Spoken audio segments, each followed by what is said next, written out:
muchas gracias por continuar con nosotros y estar una vez más en un programa de Análisis 13. Soy Álvaro Valverde y hoy me acompaña don Federico Villalobos, quien es economista y es también consultor en lo que es infraestructura pública y privada, y él nos va a hablar sobre el tren eléctrico, el tren rápido, que hace poco se aprobó en segundo debate un crédito para su desarrollo. Bienvenido, Federico. Muchas gracias, Álvaro, y conversar de un tema tan importante, creo que tal vez empezar diciendo que esta es la primera inversión, diría yo, relevante en varias décadas, no recuerdo alguna, digamos, que se haya hecho o que se vaya a ejecutar en lo que respecta a transporte público, ¿verdad? Porque casi siempre hablamos de inversiones en carretera, pero esta es, digamos, un cambio fundamental en la forma con la cual nos podemos transportar en el área metropolitana. Sí, es una inversión bastante importante y que desde hace mucho tiempo era necesaria para Costa Rica. De hecho, una de las dudas que yo tenía era esa, que qué tan conveniente es para Costa Rica asumir un gasto como el de 800 millones de dólares, que también sabemos que también viene por parte de un financiamiento, pero que al final de cuentas termina siendo una inversión a largo plazo, pero hay que pagarlo, como se diría. Sí, bueno, vamos a ver, esa es la conversación que se da en torno a proyectos de esta naturaleza. Yo creo que es importante empezar diciendo que vivimos en una ciudad o en ciudades, ya en varias de Costa Rica, en las cuales movilizarse se ha vuelto muy complejo. Entonces uno empieza a considerar el tiempo de las personas movilizándose día a día, pensando en la línea del tren, digamos, las personas que van de Cartago a San José o de Cartago a Heredia, de Alajuela a San José o en cualquiera de estos trayectos, ¿cuánto nos cuesta eso al día? ¿Cuánto nos cuesta la congestión vehicular? ¿Cuánto nos cuesta no solo, digamos, el transporte de las personas, sino que en esas mismas vías se comparte todo el tema logístico, ¿verdad? Los insumos que van y vienen de las empresas, los productos finales, por ejemplo, lo que se exporta desde el Coyol o desde Cartago hacia Moín. Uno dice, ¿y esto qué tiene que ver con el tren? Está directamente relacionado porque al final de cuentas comparte la misma red de carreteras. Entonces lo que estamos hablando es de cómo empezar a generar alternativas. Entonces, a la pregunta de esta inversión tan grande, digamos, de cómo podemos, si es conveniente o no, yo creo que los beneficios que genera y el costo que genera hoy, digamos, el vivir en esta congestión, justifica, digamos, por mucho el empezar a diversificar lo que llamamos la matriz de transporte, que hasta la fecha ha estado básicamente orientada al vehículo particular. Es correcto, de hecho está tan arraigado la costumbre de movilizarse en vehículos que realmente usted como experto en estos temas considera que las personas realmente van a tomar esta opción del tren eléctrico, van a preferir viajar en este tipo de servicio de transporte antes del carro. Sí, yo creo que de hecho de los puntos o de los beneficios más importantes de este proyecto, un beneficio intangible, digamos, nosotros históricamente, ¿verdad? Y hay datos que así lo demuestran, hemos ido dejando el autobús para pasar al vehículo por varias razones.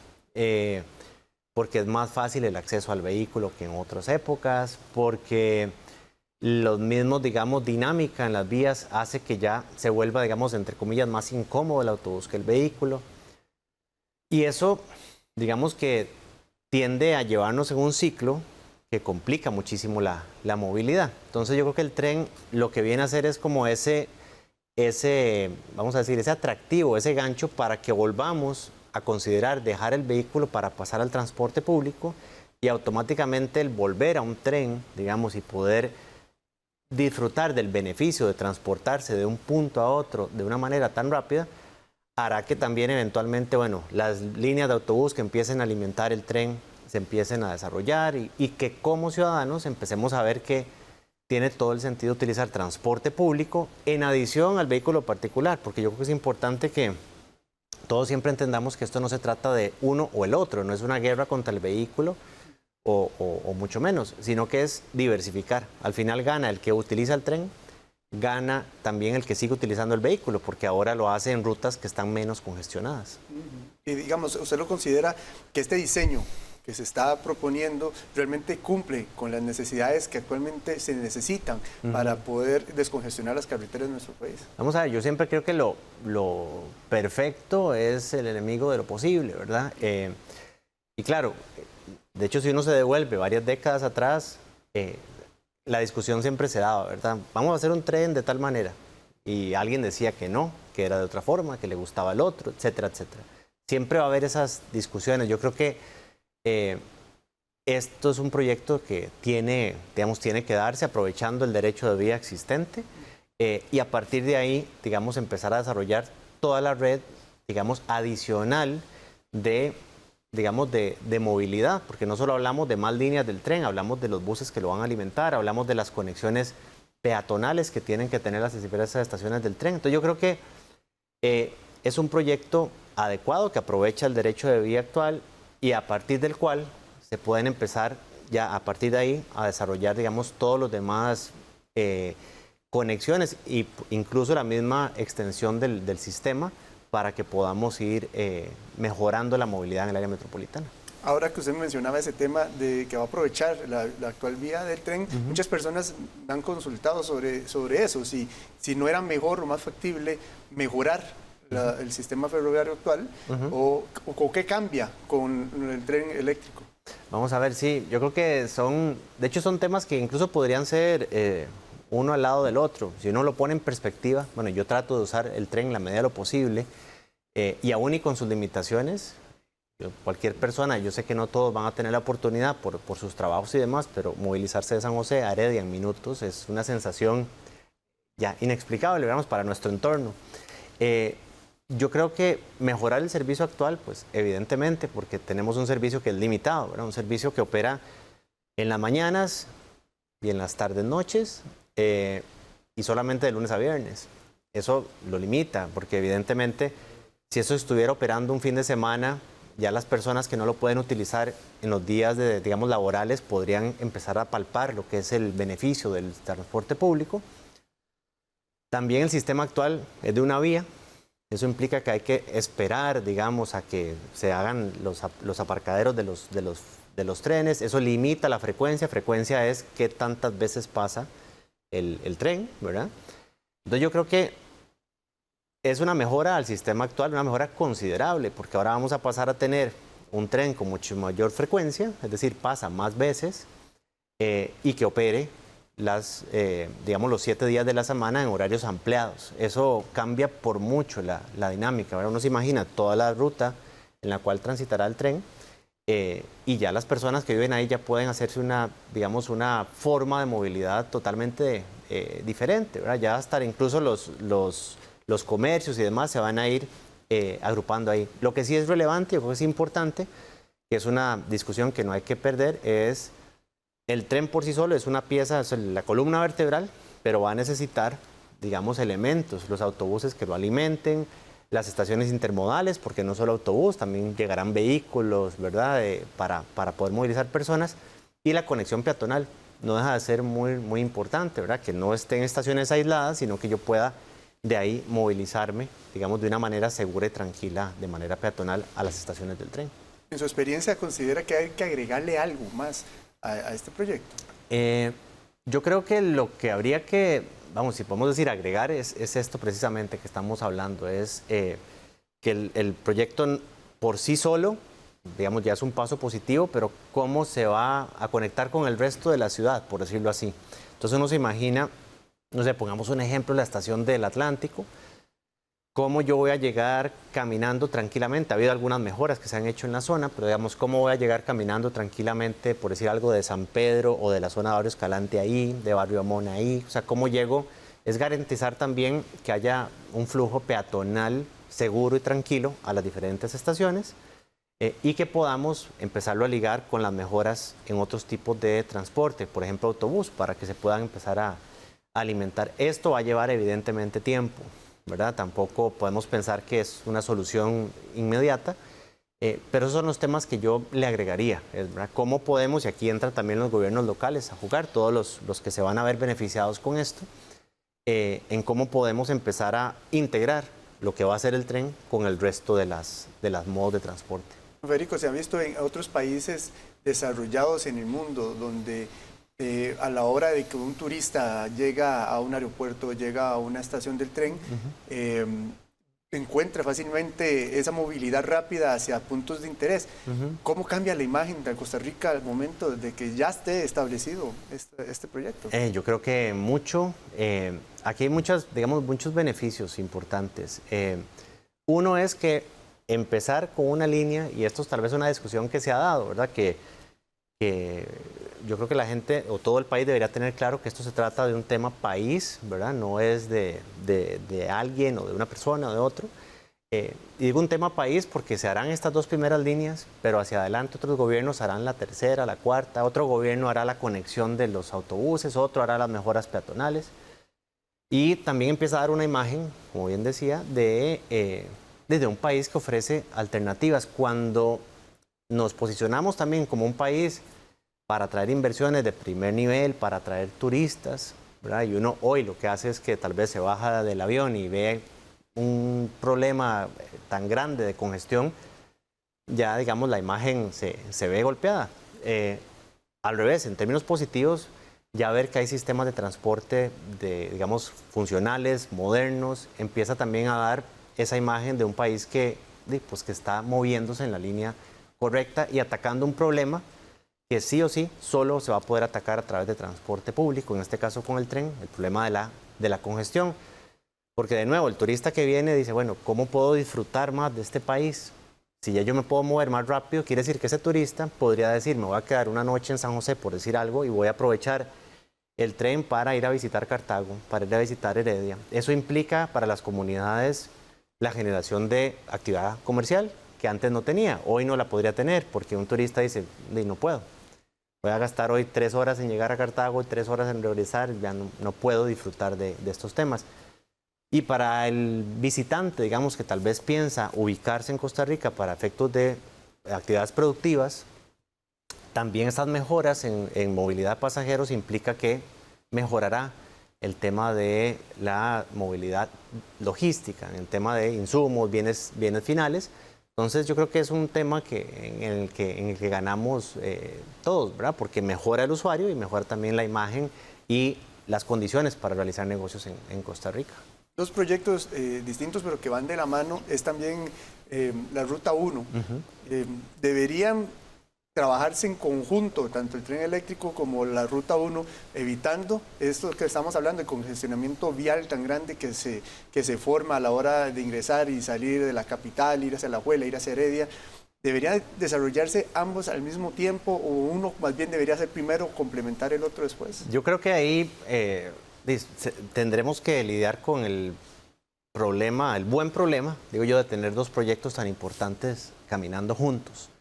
Articulados, sí, en el manejo del tránsito y demás. Eso va a ser, digamos, ese impacto de corto plazo. Yo apuntaría a lo que va a ser después de, uno se imagina una Ruta 1 completa y moderna, más el tren operando en la movilidad hacia el occidente del país, y pensemos por qué no después en la mejora de la Ruta 2 también, digamos, hacia Cartago. Y uno se imagina esos proyectos articulados, la movilidad mejoraría de manera significativa, ¿verdad? De nuevo, entendiendo que estos proyectos por sí solos son relevantes, pero van a requerir de esas, digamos, aunque sean pequeñas inversiones adicionales para que empiecen a conectar con otros modos de transporte.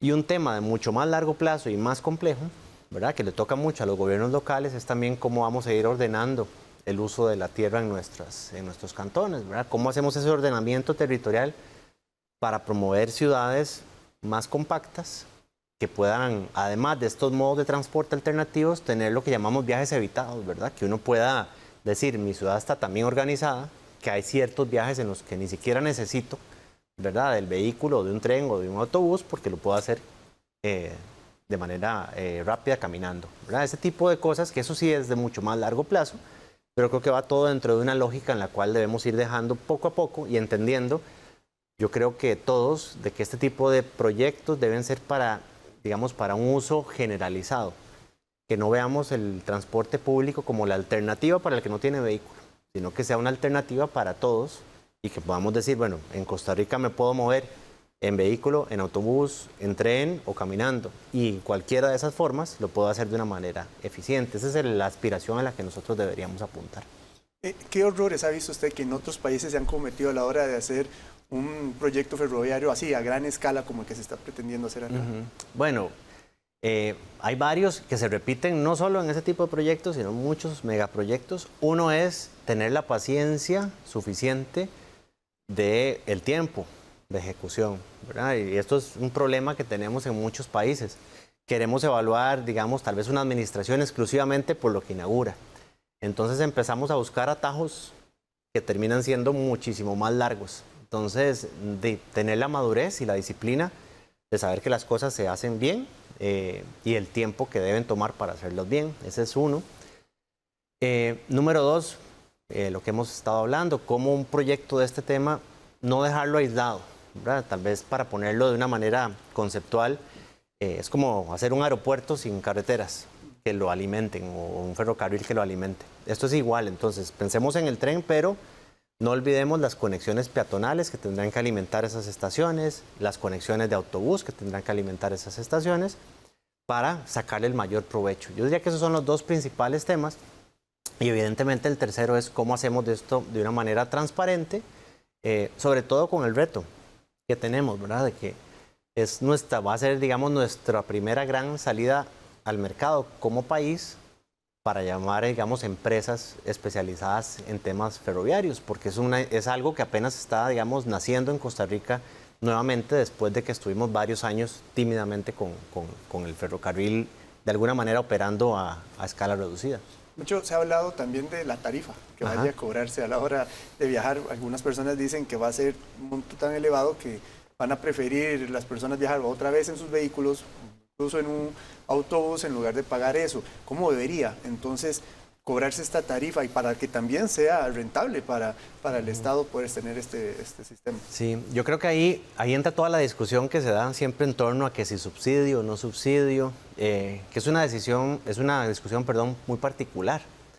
Porque de nuevo, y lo digo varias veces para que no se malinterprete, no es discusión de carro o no carro. Pero cuando construimos carreteras, nadie se imagina o nadie pone sobre la mesa que si la carretera va a ser subsidiada o no va a ser subsidiada, quién va a atender el costo de operación y mantenimiento, como que eso damos por un hecho de que así es. Cuando nos pasamos a transporte público, empezamos a decir, bueno, ¿y cómo va a ser? ¿Y cómo se va a atender? Porque si uno piensa hoy, y si bien en la mayoría de los países existen impuestos para las carreteras, no existen impuestos para el transporte público, entonces uno diría, y la mayor parte de las carreteras son subsidiadas, ¿verdad? Eso partiendo de ahí.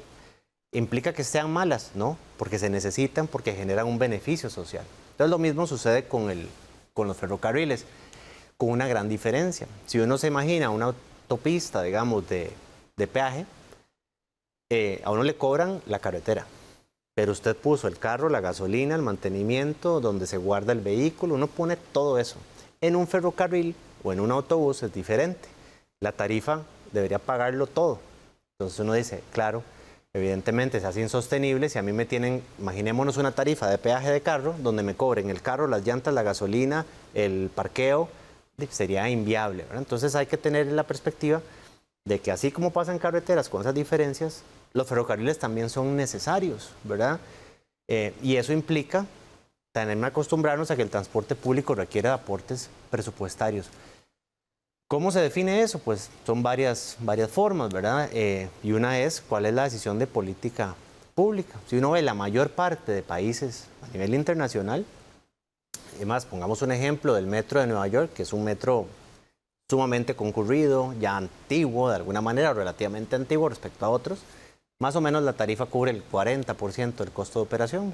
Entonces no es, digamos, no es algo anormal, ni implica que un sistema sea malo, el que los gobiernos apuesten por, digamos, aportar recursos presupuestarios. Más bien yo creo que es un mejor uso. Uno siempre que dice, ¿cómo me voy a mover de punto A al B? Debería evaluar cuál es la mejor forma. ¿Amplío la carretera o apuesto por el transporte público? Y evaluar ambas.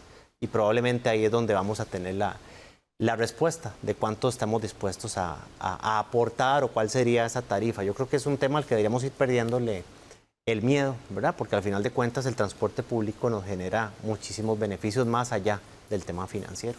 Se habla de que también va a ayudar a limpiar las emisiones de gases. Eso va a ser totalmente amigable con el ambiente. También, usted lo mencionaba mucho, atraerá más turismo, también mejorará la economía del país. ¿Y qué otros sectores considera usted que también podrían beneficiarse con eso? Bueno, hay varios, digamos, las mismas municipalidades que hoy, digamos, por las cuales pasará el tren. Esos verán probablemente unas mejoras, no solo en su actividad comercial, ¿verdad? Porque y ahora me es más fácil moverme a esos puntos.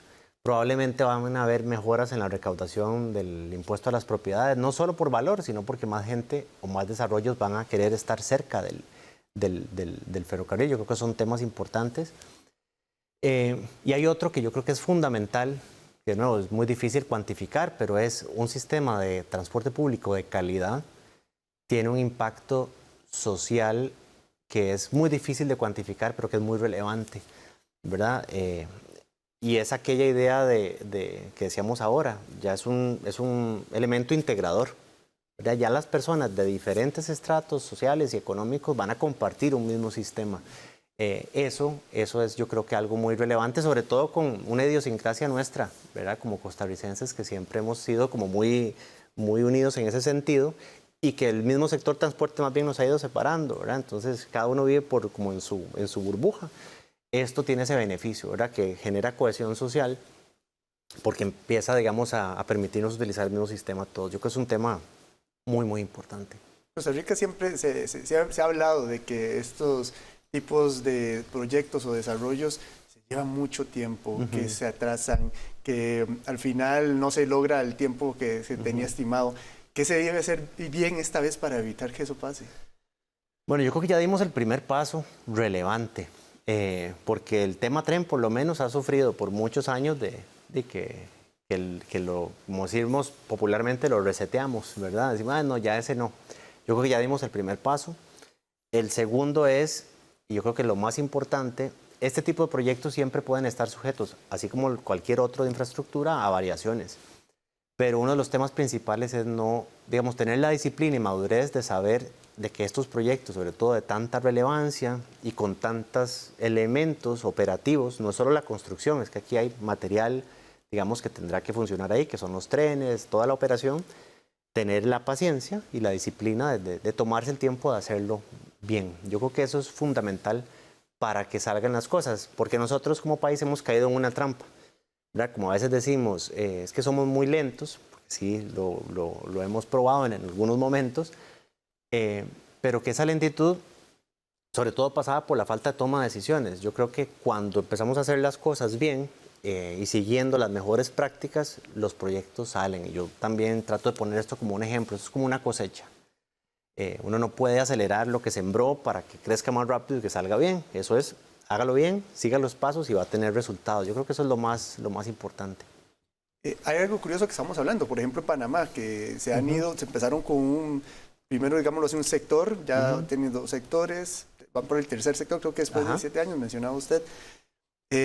¿Eso también será ya obligación del gobierno de turno vigilar, fiscalizar eso, o qué deberían también hacer los siguientes gobiernos que vengan adelante para darle continuidad a esto? Sí, yo creo que esto es una política de Estado, ¿verdad? Casi que uno se imagina, caminemos en estas 2 líneas y vayamos preparando la 3 y la 4, o la 3, ¿verdad? Y la 4, o preparemos los alimentadores en el tema de autobús, que no necesariamente alguna iniciativa de estas las tendrá que hacerse en estos 4 años, pero sí que se pueda heredar para el próximo. Cuando empecemos a ver esto como política de Estado, yo creo que vamos a entenderlo. Panamá empezó con la línea 1 en el 2009, ya han pasado 17 años, ya está en línea 3, ¿verdad? El sistema de metro, creo que les ha funcionado, aún tienen problemas de congestión como muchas ciudades, pero tienen una alternativa de transporte, ¿verdad? Uno incluso puede llegar al aeropuerto y movilizarse al centro de la capital, que creo que es lo que nosotros tenemos que aspirar aquí. Entonces son diferentes piezas que tienen que ir moviéndose y entendiendo también que esto, para que funcione, de nuevo, las otras infraestructuras, pero sobre todo cómo ordenamos la ciudad, ¿verdad? Para hacerla más compacta, porque evidentemente si olvidamos el centro, que así lo tenemos ahora olvidado, y nos vamos expandiendo, y pues eso hará que no habrá sistema que lo pueda soportar, ¿verdad? Pero si junto al sistema mejoramos el ordenamiento de las ciudades, pues evidentemente mejoraríamos mucho el tema de movilidad y calidad de vida. En pocas palabras, un mensaje final que tal vez le quiera dar a los televidentes sobre este importantísimo. Bueno, yo creo que algo muy importante es el tema de cómo, o sea, de aprovechar este momento para pasar hacia un transporte público de calidad y saber y tener conciencia de que el transporte público tiene que ser para todos y que lo veamos no como una alternativa para el que no tiene vehículo, sino como una alternativa de movilidad y que de aquí demos el paso a una matriz que complemente el vehículo, el autobús, el tren y la movilidad peatonal para una mejora en la calidad de vida de todos. Muchas gracias, don Federico, de Encantado. verdad, por la ayuda y esperemos que pronto veamos los resultados positivos cuando ya se empiece a dar ya el desarrollo de este tren Esperemos eléctrico. que así sea, claro que sí. Muchas gracias y muchas gracias a ustedes también por habernos acompañado en una edición más de Análisis 13. Continúen en sintonía de CINAR porque tenemos mucho más programación para ustedes de interés.